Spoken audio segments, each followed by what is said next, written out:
Maintenant, il y en a un qui récite vite. C'est le Midnight Express ou Midday Express, l'Express. À quoi ça sert de lire à chaque une récitation, dire ah, ok, t'es gentil, t'auras un peu de paradis pour ta récitation. Merci beaucoup.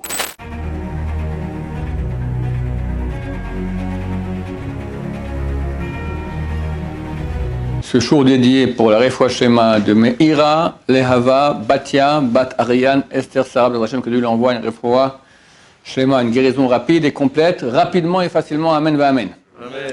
Alors la question de Yaron, comment avoir de l'intention dans la prière? Il faut d'abord comprendre qu'on a un levier extraordinaire qui s'appelle la prière.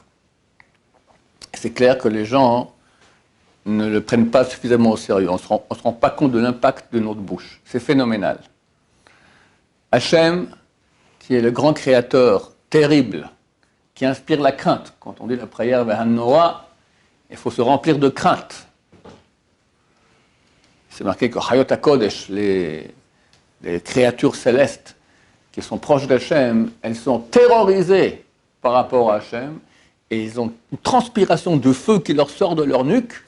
Et ce feu descend dans un fleuve qu'on appelle le fleuve de feu, Nehar Dinour, et c'est lui qui nourrit l'enfer. Tout le feu de l'enfer provient de ça, de la transpiration, de la panique totale qu'ont les créatures célestes, celles qui sont proches de Dieu. Alors nous, Baruch Hashem, on est loin, on ne se rend pas compte, mais il faut arriver à se rendre compte. On était à la tombe de Baba Saleh là dernièrement, un très bon ami de Baba Saleh, c'était l'Admor de l'Elov. L'Admor de l'Elov, c'était un grand tzaddik. C'est le grand-père de Rav Biderman. Aujourd'hui, il y a un Rav Biderman qui parle, elle est Maïlech Biderman, très très connu, son grand-père, c'était l'Admor de l'Elov. Sadique, phénoménal.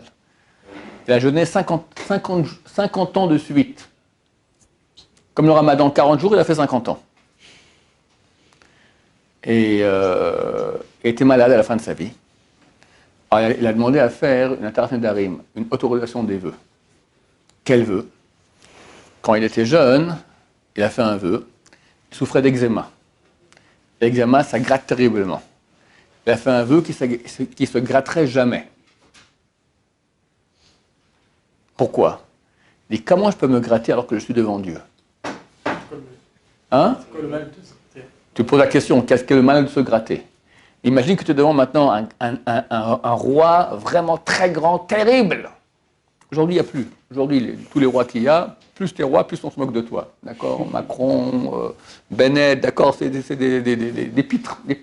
Alors les gens se moquent d'eux. Mais un roi, j'ai vu une seule fois quand j'étais au Maroc. Le roi. Même chez les Juifs, il y a un respect du roi. Hein. Le roi, d'accord? Je ne sais pas si c'est moi un pitre, je ne vais pas me faire interdire l'entrée une personne à non grata en Maroc, d'accord? C'est pas mieux que les autres rois, mais c'est encore un roi avec un pouvoir.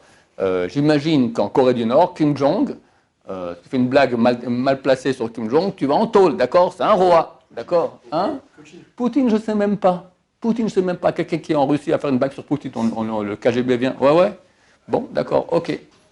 Maintenant, imagine que tu es devant un roi qui inspire la crainte vraiment, un vrai roi qui inspire le respect. Pas seulement la peur on a peur d'aller dans ces prisons se faire torturer. Le respect. Quand tu es devant lui, tu commences à te gratter. Ça la fout mal. Et ça, on n'arrive même pas à imaginer parce qu'on ne sait pas c'est quoi le respect d'un roi. Hachem, c'est écrit, c'est le roi des rois. Alors lui, ce Admor, il avait le respect d'Hachem. Il avait une crainte, un Nora. Un élève a demandé au Rav Steinman, quand je dis dans la première bracha, Ha'el, Hagadol, Hagibor, Nora, qu'est-ce que je dois penser? Il dit crainte. Mais combien? Crainte, avoir peur. D'accord? Pas seulement je vous dis ce que j'essaie de faire, j'essaie d'imaginer la grandeur. Alors, tu imagines grand, puis encore plus grand, puis encore plus grand, infini, des mille fois de.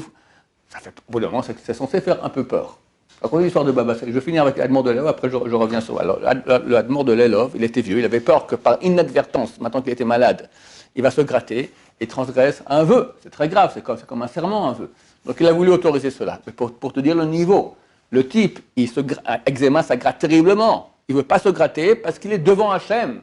Il est devant Hachem. C'est pas ton génération. Qu'est-ce que c'est ça, d'accord? Un rabbin qui ne peut pas se gratter parce qu'il sent qu'il est devant Hachem.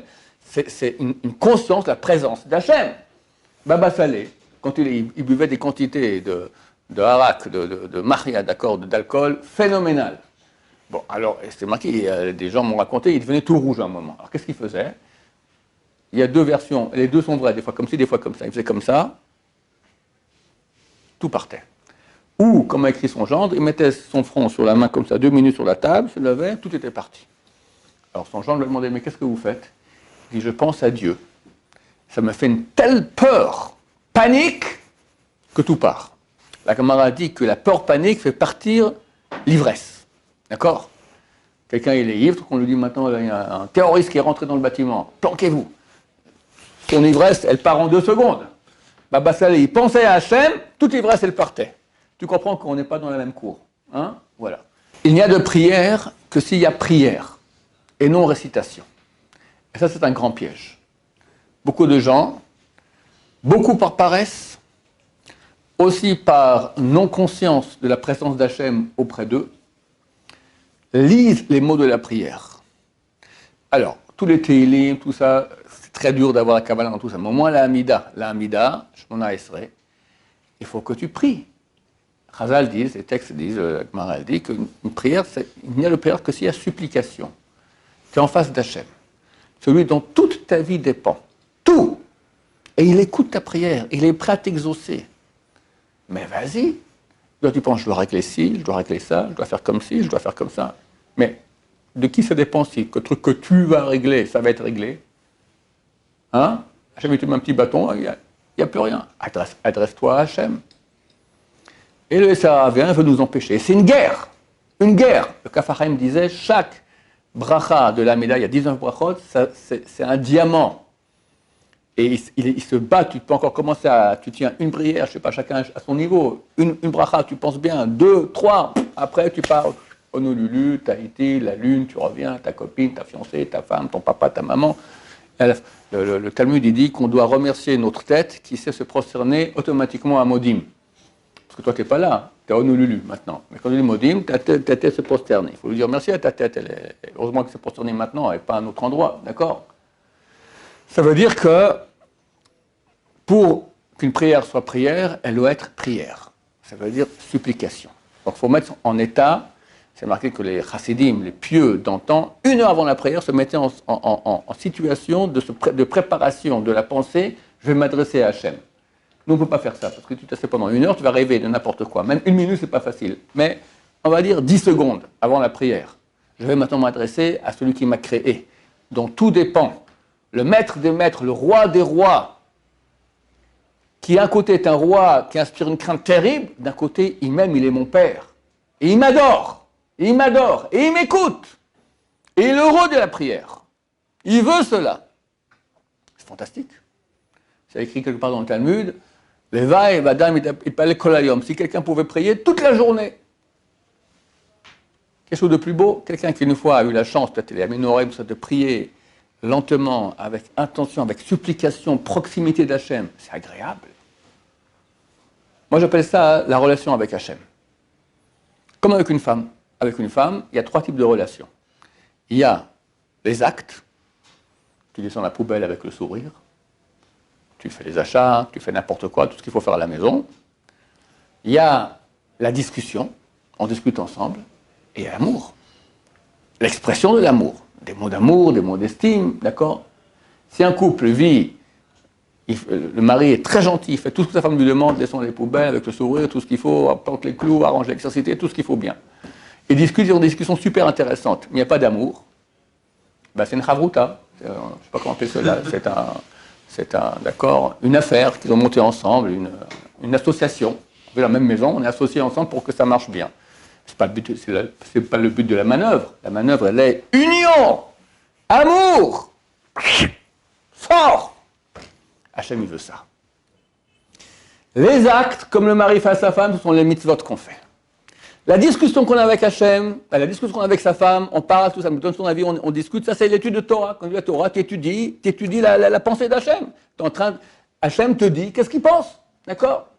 Ok, c'est très bien, mais c'est insuffisant. Hachem, il veut maintenant l'amour. Alors, comment on fait pour l'amour? Quand? Alors, il y a des gens qui sont très amoureux d'Hachem, ils ont des moments comme ça, plein d'amour, mais c'est rare. Le moment de relation amoureuse avec Hachem, amoureuse, c'est pendant la prière.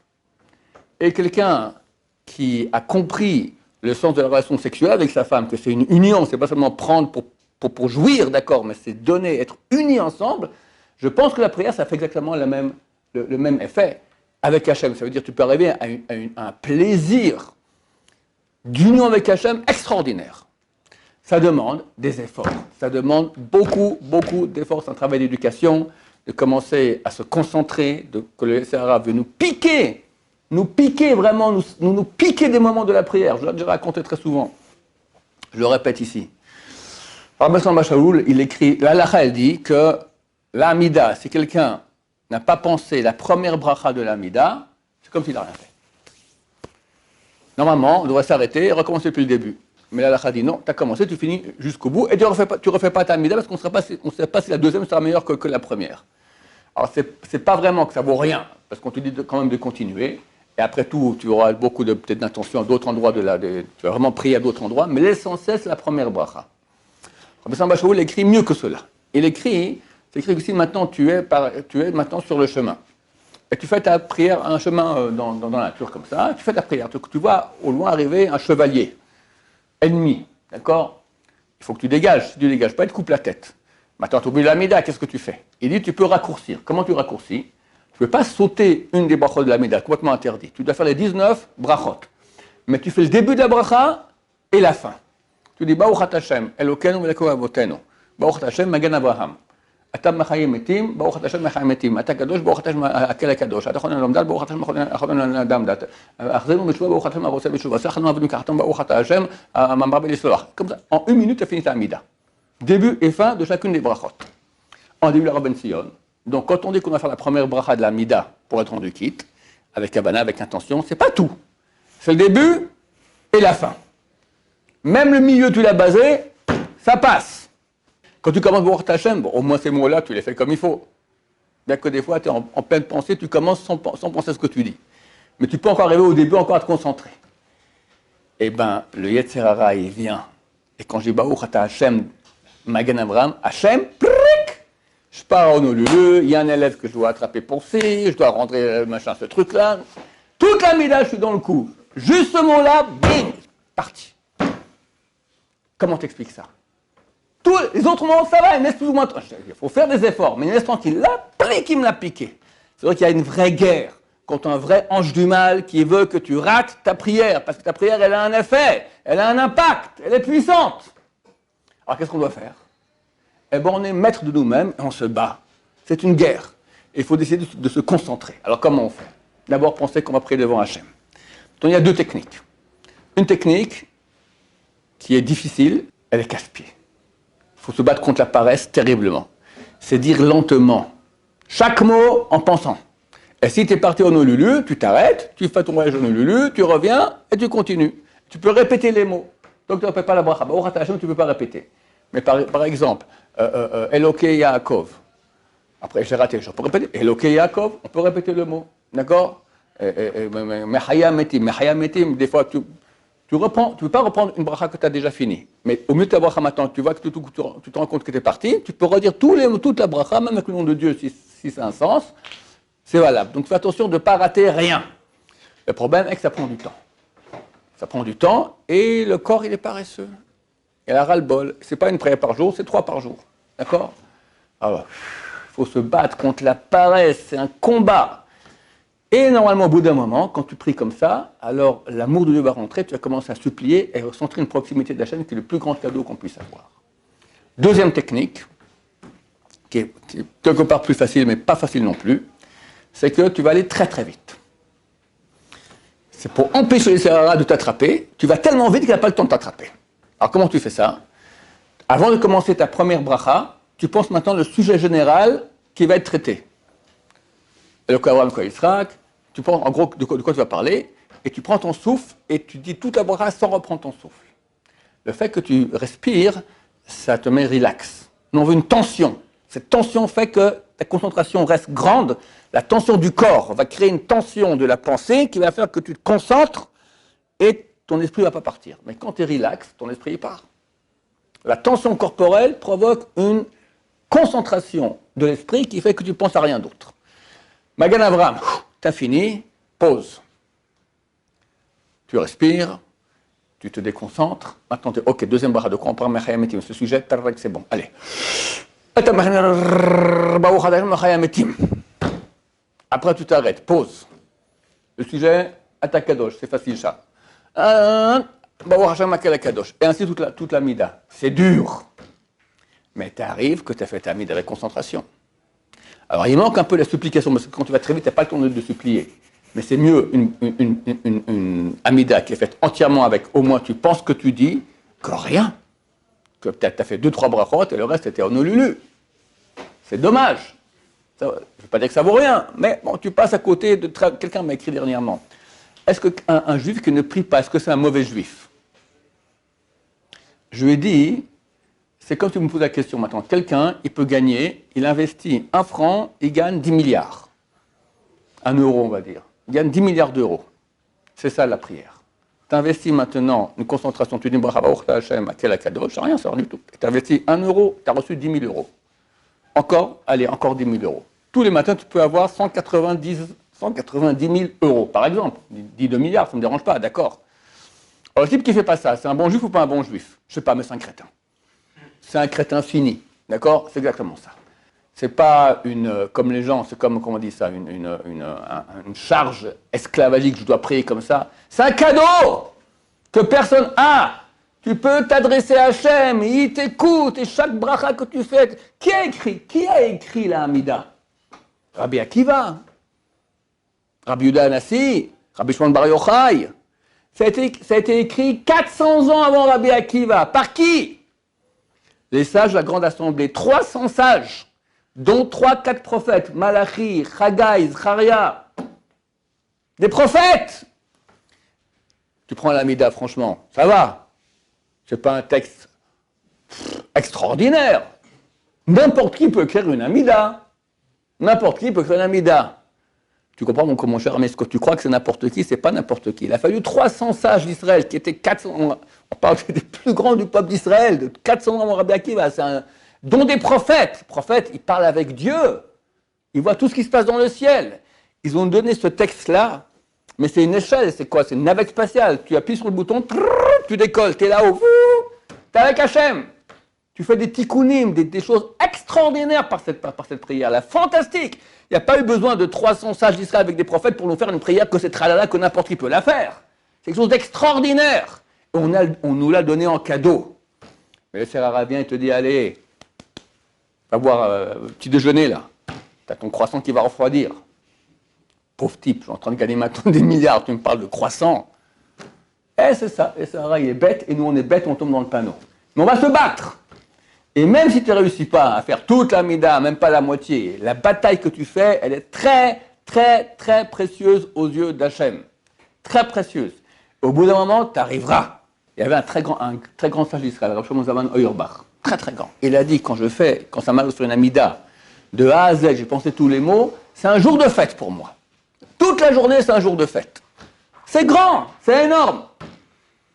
Oui.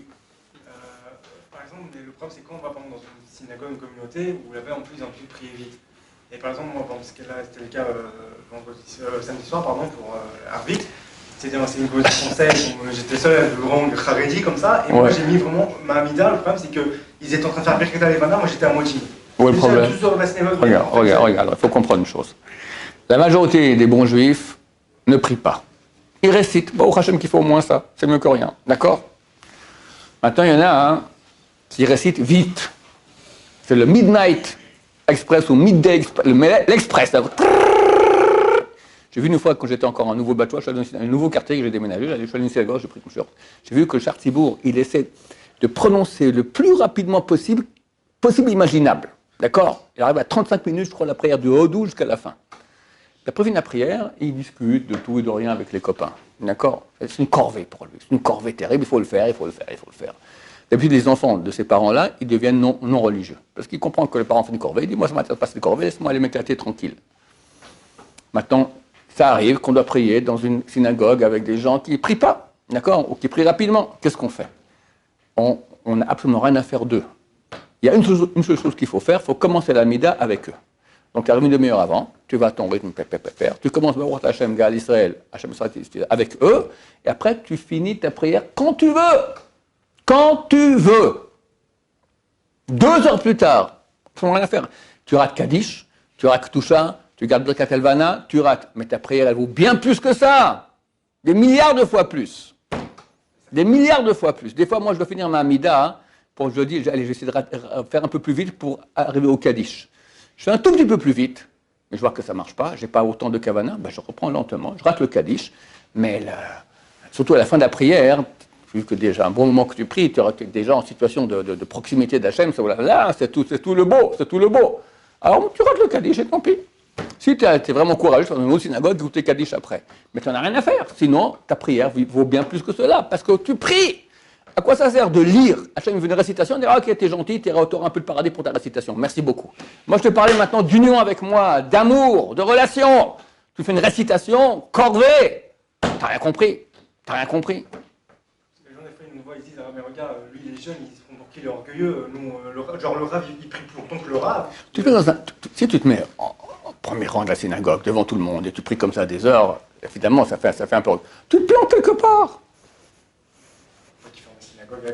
Alors dehors, tu pries avec eux à la même minute, voilà, tu trouves un endroit, voilà. Tu regardes le gars, écoutez, moi je prie lent, si ça ne vous dérange pas, ne m'enfermez pas dans la synagogue. Oui. Oui. Est-ce que c'est prier les yeux fermés ou dans le livre? La Hamida, c'est mieux fermé, c'est mieux les yeux fermés. Si tu ne peux pas, il y en a qui lisent, mais il faut lire dans un livre, jamais regarder de côté, jamais. Et quand tu te prosternes, tu fermes les yeux pour pas que tu sois amené à regarder de côté. C'est vrai que celui qui ouvre les yeux pendant l'Amida, hors de son livre, d'accord? Alors 2 choses. 1, ça rapproche le jour de la mort, Shemish mort, l'ange de la mort. 2, il pourra pas voir, après la mort, il ne pourra pas voir la Shrina, il ne pourra pas voir la présence divine. Que nous êtes tous après avec Havana, c'est quelque chose de très très grand. C'est tout ce qui nous reste. Notre Torah, elle ne vaut pas grand chose. Le Chesed, bof.